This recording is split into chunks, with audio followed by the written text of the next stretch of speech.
কাল দিল্লি কোর্টে অরবিন্দ কেজরিওয়ালকে নির্দোষ ঘোষিত করেছে।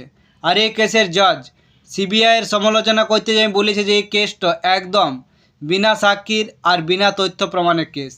মানে ইডি একটা মিথ্যা কেস করে অরবিন্দ কেজরিওয়ালকে ফাঁসানোর চেষ্টা করছিল। আসলে এটা ক্লিয়ার বোঝা যাচ্ছে যে বিজেপি সরকার শুধু অরবিন্দ কেজরিওয়ালকে ফাঁসানোর জন্যে ইডি সাহায্যে একটা বিনা তথ্য প্রমাণের বিনা সাক্ষীর মিথ্যা কেস বানাইছিল অরবিন্দ কেজরিওয়ালকে ফাঁসানোর জন্যে।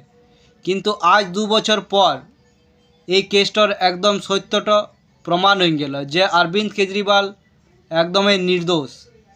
মানে ভাবে দেখুন, যদি একটা সিটিং সিএমকে মিথ্যা কেস করে 2 বছর জেলে রাখা যায়, তাহলে আমাদের মতন সাধারণ মানুষের কী হবে?